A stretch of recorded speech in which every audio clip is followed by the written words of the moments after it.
What happens when Hollywood royalty meets talk show arrogance? You won't believe what unfolds when Robert De Niro sits down for what should have been a routine late-night interview, only to find himself trapped in a verbal battlefield that would end with one of the most shocking exits in television history. Tonight's episode of Jimmy Kimmel Live became the stage for an explosive confrontation that has left audiences stunned and industry insiders questioning everything they thought they knew about professional broadcasting standards. Before we get into this incredible story, make sure you hit that subscribe button and drop a comment below, because you're not going to believe what unfolds when these two powerhouses clash in ways that will leave you speechless. The tension was palpable from the moment Robert De Niro walked onto the stage. What started as typical celebrity banter quickly transformed into something far more sinister, revealing a side of late-night television that viewers rarely witness. The legendary actor, known for his intense on-screen presence and unwavering principles, found himself face-to-face with a host whose agenda became increasingly clear as the interview progressed. The show opened with Kimmel's usual monologue, but there was something different in his demeanor tonight. His jokes seemed sharper, more pointed, and when he introduced De Niro, there was an edge to his voice that suggested this wasn't going to be your average celebrity chat. The audience applauded enthusiastically as the 80-year-old icon made his way to the guest chair, his expression already showing signs of the wariness that would soon prove justified. "Robert De Niro, everybody," Kimmel announced with his trademark grin, but even the studio audience could sense something was off. The handshake between host and guest lasted a fraction longer than usual, both men seeming to size each other up before settling into their respective seats. The interview began innocuously enough, with Kimmel asking about De Niro's latest projects and reflecting on his legendary career. But anyone paying close attention could see the host was building towards something. His questions became increasingly loaded, his tone subtly shifting from conversational to confrontational. De Niro, a master of reading people both on and off screen, clearly sensed what was happening. "You've been pretty vocal about politics lately," Kimmel said, leaning back in his chair with that familiar smirk that regular viewers know all too well. "Some people might say you should stick to acting instead of lecturing audiences about how they should vote." The studio fell silent. This wasn't the playful ribbing that characterizes most late-night interviews. This was a direct challenge, delivered with the kind of passive-aggressive smile that makes viewers uncomfortable. De Niro's eyes narrowed slightly, his legendary intensity beginning to surface. "I think every citizen has the right to express their views," De Niro replied, his voice measured but carrying an unmistakable warning. "That's what democracy is about. Or at least, it used to be." Kimmel laughed, but it was hollow, calculated. "Oh, come on, Bobby. You can't seriously think that making movies qualifies you to tell people how to run the country. I mean, you pretend to be other people for a living." The disrespect was subtle but unmistakable. The use of Bobby instead of the actor's preferred name, the dismissive tone, the implication that his profession somehow disqualified him from having political opinions. It was all carefully orchestrated to provoke a reaction. And De Niro, with decades of experience reading between the lines, wasn't about to let it slide. Pretend. De Niro's voice carried that familiar intensity that has made him one of the most respected actors of his generation. "I've spent my career exploring the human condition, understanding what drives people, what motivates them. That's given me insights into character that maybe some people in entertainment don't have." The jab was subtle but sharp, and Kimmel's smile faltered for just a moment before he regained his composure. The audience, sensing the shift in atmosphere, had gone from enthusiastic to uncomfortably quiet.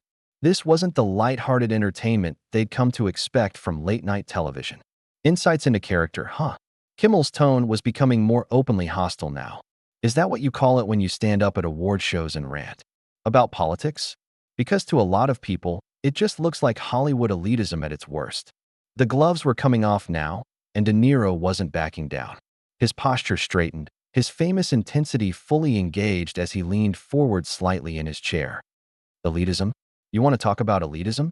How about a talk show host who thinks he can ambush guests and mock their convictions for cheap laughs?" The studio audience was dead silent now, the tension so thick you could cut it with a knife. Camera operators were adjusting their angles, sensing that something unprecedented was unfolding before their eyes. This wasn't scripted banter or playful celebrity sparring.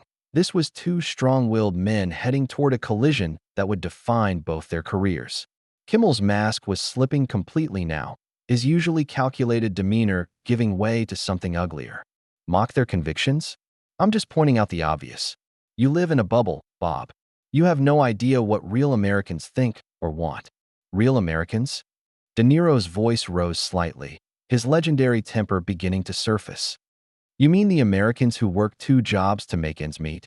The Americans who worry about their kids' futures? Because I've played those characters. I've studied those lives, and I understand their struggles better than some privileged talk show host who makes jokes about serious issues. The personal nature of the attacks was escalating rapidly, and it was becoming clear that this wasn't just a professional disagreement. There was real animosity here, real disrespect that was boiling over into something that would soon become impossible to contain. But this was just the beginning. What happened next would push both men past the point of no return, setting the stage for a confrontation that would shock viewers and leave one of them walking off the set in disgust. Kimmel's response to De Niro's accusations revealed the true depth of his contempt. Instead of backing down or attempting to defuse the situation, he doubled down with a venomous smile that sent chills through the studio audience. Privileged? That's rich coming from someone who's been living in penthouses and private jets for the last 50 years. When's the last time you actually talked to a real person who wasn't on your payroll? The personal attack hit its mark, and De Niro's famous composure finally began to crack. His hands gripped the armrests of his chair, knuckles whitening as he processed the sheer audacity of what he was hearing. The legendary actor who had commanded respect from directors, co-stars, and audiences worldwide was being talked down to like a child by someone who had built his career on cheap jokes and celebrity gossip. My payroll. De Niro's voice was dangerously quiet now, the kind of controlled fury that anyone who had seen his films would recognize as the calm before the storm. You want to know about real people? I grew up in Little Italy when it was still rough. I've worked construction. I've been a cab driver. I've lived in walk-up apartments where the heat didn't work. What about you, Jimmy? What's your connection to the real world? The audience was completely silent now, transfixed by the raw authenticity of De Niro's response. This wasn't acting. This was a man defending his integrity against someone who clearly had no respect for him or his background. Even the camera crew seemed frozen, unsure whether to keep rolling or cut to commercial. Kimmel's laugh was bitter and mocking. Oh, please. That was 60 years ago. You think growing up poor gives you a lifetime pass to lecture people? You've been insulated from reality for so long. You probably don't even know what gas costs anymore. I know what struggle costs, duh. Niro shot back, his voice rising for the first time since the interview began. I know what it's like to fight for every opportunity, to earn respect through hard work and dedication, not by making fun of people who are trying to make a difference. The host's facade was completely gone now, replaced by something ugly and vindictive. Make a difference? You mean like when you compared certain politicians to gangsters? Real. Classy Bob. Really bringing people together with that kind of rhetoric. De Niro stood up abruptly, his chair rolling backward as the full force of his personality filled the studio. At 80 years old, the man still commanded a presence that made everyone in the room take notice. You want to talk about rhetoric? How about the way you've been setting me up from the moment I walked out here? This whole thing was planned, wasn't it? You brought me on here to humiliate me. Kimmel remained seated, but his body language had shifted. The cocky confidence was being replaced by something more defensive as he realized he might have pushed too far. Nobody's humiliating you, Bob. I'm just asking questions that other people are thinking. Other people. De Niro's voice was incredulous. Now, or your writers, your producers, the network executives who told you to take me down a peg? Because that's what this is, isn't it? Some kind of hit job disguised as an interview. The accusation hung in the air like a bomb waiting to explode. Even Kimmel seemed taken aback by the directness of it, his usual quick wit failing him for the first time in the entire exchange. The studio audience was completely absorbed now, witnessing something that felt more like a real-life drama than a late-night talk show. That's paranoid, even for you. Kimmel finally managed, but his voice lacked its earlier conviction. Maybe you should stick to reading scripts instead of reading conspiracy theories into everything. The condescension in his tone was the final straw. De Niro stepped closer to the host's desk, his presence dominating the space in a way that made the cameras automatically adjust to keep him in frame. Paranoid? You've been baiting me from the first question. Every single thing you've said has been designed to provoke me, to make me look like some out-of-touch celebrity having a meltdown on your show. Well, if the shoe fits, Kimmel muttered, and immediately regretted it. The comment was barely audible, but in the dead silence of the studio, everyone heard it clearly. Niro's eyes flashed with genuine anger now. What did you just say? Kimmel tried to backtrack, his usual smooth delivery stumbling over itself. I didn't. I was just… No, say it again. Say it loud enough for everyone to hear. De Niro's voice carried the full weight of his decades in the industry, the authority of someone who had earned his place through talent and perseverance, not cheap shots and manufactured controversy. The host's composure was completely shattered now. Gone was the polished entertainer, replaced by someone who looked genuinely rattled by the force of De Niro's personality. Look, maybe we should take a commercial break. No commercial break, De Niro interrupted, his voice cutting through the studio like a blade. You wanted to have this conversation on television, in front of all these people. So let's have it. Tell everyone what you really think of me, what you really think of anyone who doesn't share your worldview. Kimmel's desperation was becoming more apparent by the second. He looked toward his producers, toward anyone who might help him regain control of a situation that had spiraled completely beyond his ability to manage. Bob, come on. Sit down. We're both getting carried away here. Getting carried away? De Niro's laugh was harsh and humorless. You ambush me on national television. Attack my character, my background, my right to have opinions, and you think I'm getting carried away? This is who you really are, Jimmy. This is what happens when someone doesn't play along with your little games. The studio was so quiet that every word carried with crystal clarity. This wasn't entertainment anymore. This was a reckoning. And everyone present knew they were witnessing something that would be talked about for years to come. But the worst was yet to come. What De Niro said next would cross a line that could never be uncrossed, forcing a confrontation that would end with one of the most dramatic exits in television history. De Niro's voice dropped to that familiar intensity that had made him a legend, each word delivered with surgical precision. You know what your problem is, Jimmy? You've gotten so comfortable hiding behind your desk, making jokes about people who actually stand for something, that you've forgotten what it means to have principles. You're a coward. The word hung in the air like a death sentence.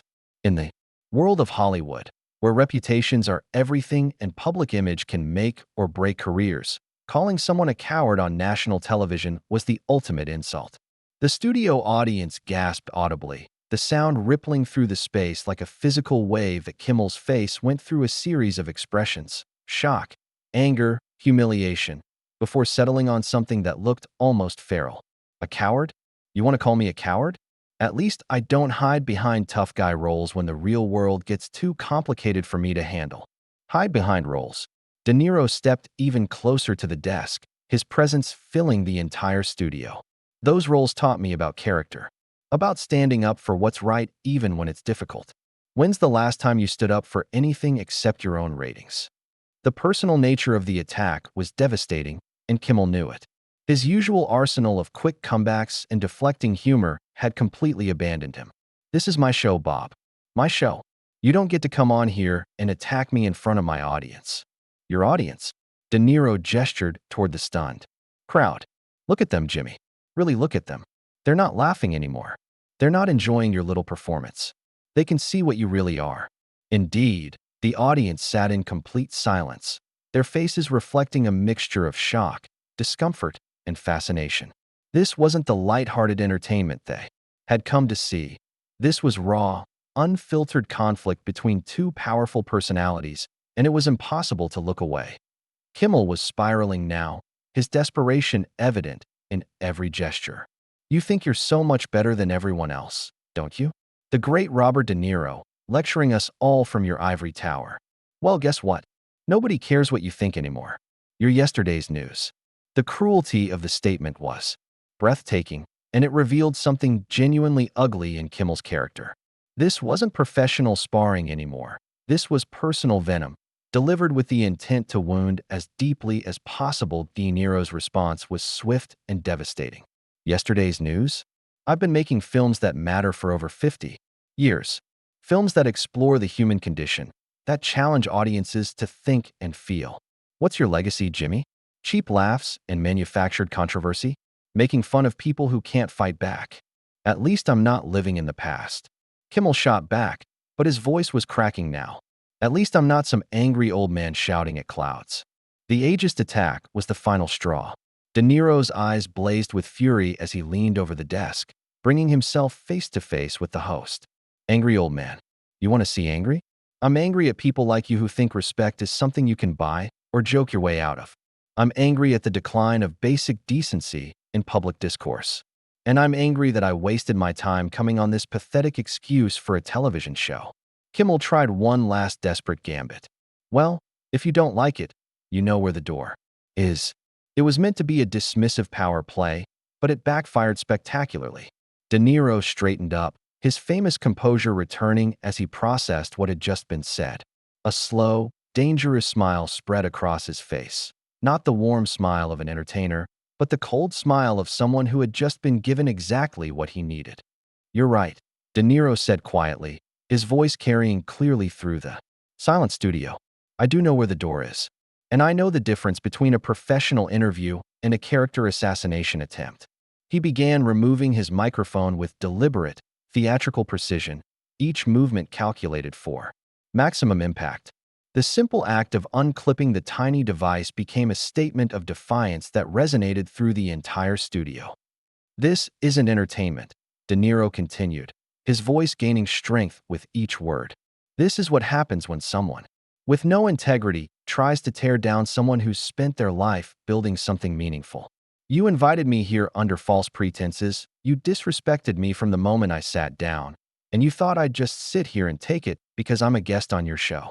Kimmel was completely silent now, his face pale as he realized the full scope of what was happening.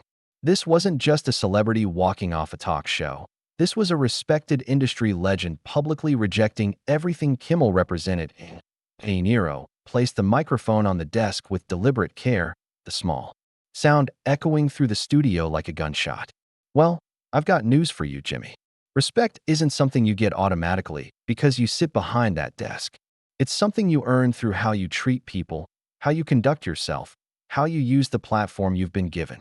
He stepped back from the desk, his full presence commanding the attention of everyone in the studio. And you've shown everyone here tonight exactly who you really are.